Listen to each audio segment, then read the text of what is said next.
S.B. Tyagi. Welcome to this discussion. You're eminently qualified to contribute to this. Sometimes it's good to be pessimist. You hope for the best, but you prepare for the worst. So I think that we'll come to solutions immediately. I want to bring Captain S.B. Tyagi. Captain Tyagi, you heard all the three experts say what they said. What are your opening comments? Thank you, Dr. Batra. I'll bring a bit of perspective in whatever has been said so far.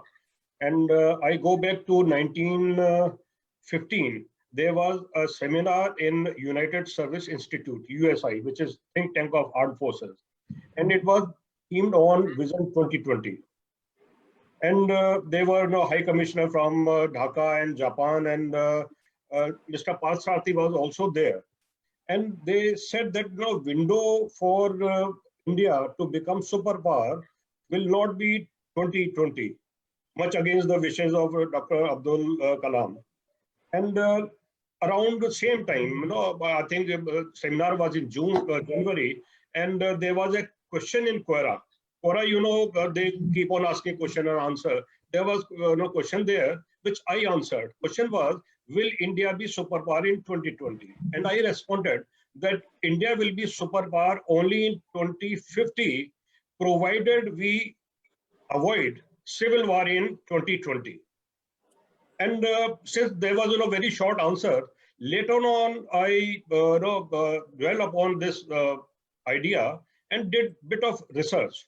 And then in June, I wrote an article which had title Civil War is Inevitable in India. And I, at that time in 1915, I read the indicators. I received a few indicators as a student of sociology. I have gone through whatever is being discussed, and I realized that 2020 is probably the time where the calcification of ideologies, hardening of beliefs will take place to such an extent there will not be any compromise in those ideologies, those beliefs, and there would be time. Remember that Modi was nowhere in the scene. Prime Minister of today was nowhere in the scene, but there were indication, and I also saw one first-hand witness that when I traveled from Dasna to Shaheed Bhagat Singh Nagar, I have a house in Nainital and keep going there. The entire route used to be full of green flags. And I am not talking about in any way communal feeling, but there was kind of scene. Then only last year when I again traveled on the same road, all the roadside shops and houses had saffron flags. Again, it indicates that there is transformation in the society, whether we like it or not, but it is organically taking place. And now if you see the changing demographies in Kerala, in West Bengal, and in J&K, these are three hotbeds. And these three hotbeds in the center, Delhi being another place where we have seen NRC and NPR protest.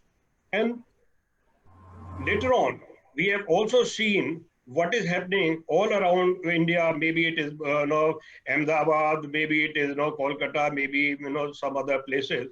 But we have also identified, when purely police officials know, Home Ministry would know certainly better, that they have been hot spots, rightly identified, that these are going to be a place where one has to be very cautious.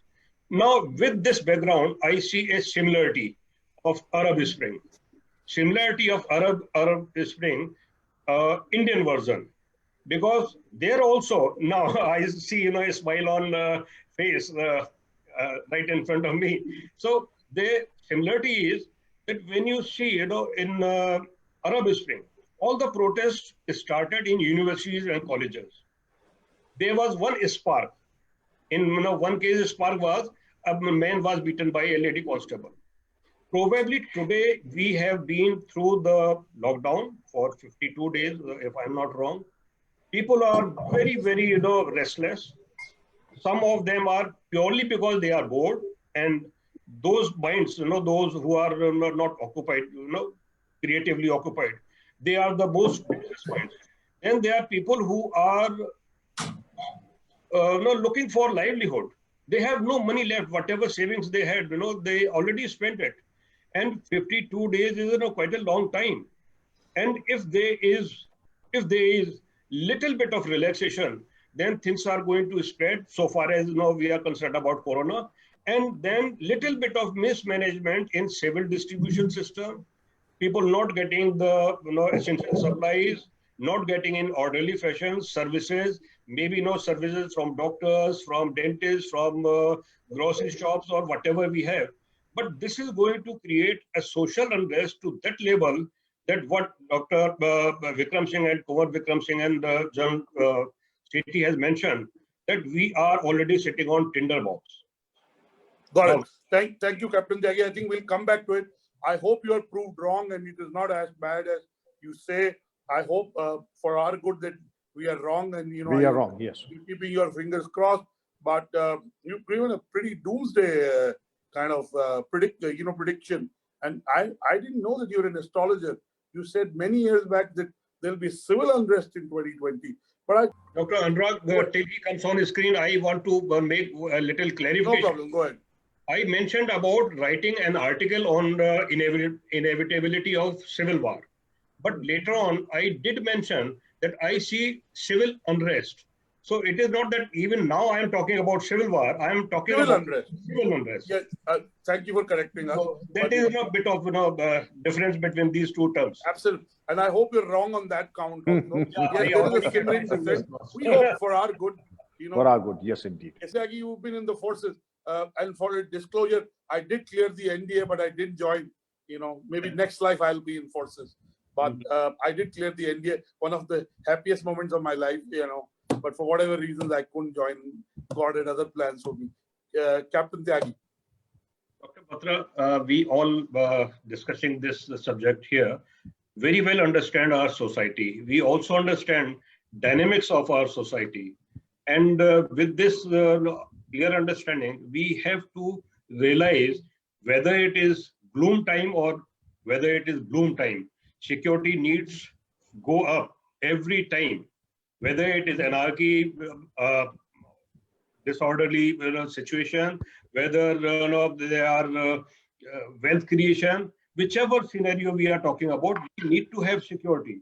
And I have previously mentioned about the fault lines, the pain points, and indicated that there are few indicators available for us, and we must take very conscious preparation for that. Right. Understanding and being very confident in the capability and conviction of the government to handle this very successfully. I have kept my fingers crossed. But as Kumar Vikram Singh has mentioned, where is the harm to be ready? Knowing that government will succeed, but then we should be ready because this is Captain Tyagi, just to support, there is a question from Kinsuka Sethi. She says there is a huge trust deficit in the industry, and the first people to be laid off at factories were shut down, but the security guard. And most owners believe that locks and cameras are enough. No humans are required to guard. Kinsuka Sethi is asking this and commenting. So, and then also similar is Rajesh Kumar Kant, KNTH. Downsizing the security setup with less importance of physical security will lead to extreme unemployment, and the gap between security need of establishment and actual deployment post downsizing due to cost factor will eventually add to the unrest and security concern. And there are similar questions. There are lots of. That means you got people 26 questions. So to respond these questions, I take background again, from the inputs which I keep getting. I have about 7,000 members, security and safety professionals world over, from Bolivia to Brazil, from America to Canada and the UK. And I keep getting inputs from chiefs of security and those who are in managerial position to take the decision. And their indications were that many places, industries were deserted. Security guards left their positions. But contrast is that in India, Kumar Vikram Singh will support, but I have my separate channel of getting input. In India, I have not had any indication or information from any industry security chief that their security guards abandoned their duty. They continued, even when certain industries downsized, but whatever remained, they stood their ground and continued their services. And as a result, you see, which he very, recently mentioned, that the two security personnel were martyred. So here is the situation where, there are, lack of PPE, there are no safety gloves. I want to give a solution. I want to ask Mahesh Sharma, who I know well, and he's a very important member of the CAPC. All end users can accommodate all security guys inside the plant, and they could have arranged for their food and their, livelihood. But they have given importance to saving money and not livelihoods and workers. Yeah. Sir, I want to ask it to Dr. Vikram Singh, to Major General Sethi and Corps Vikram Singh. Can all the security service providers say that if you downsize, no other security service provider will take up your installation? If it doesn't happen with consent, is that a possibility? Can the whole industry come together in some way, initiate, or it is difficult to get everyone on the same page? Captain Tyagi, is that a possibility? Should it be done where all of you come together and you create a negative, like you have a credit rating of individuals, you create a credit rating of installations and say if you take guards off, none of our members will provide you guards. Almost 1 crore of people employed in this. So how many would have lost their job in the last 2 months? No, it is very difficult to get realistic figure, because those who say that we have downsized, they will be against the government's order and they will not admit this.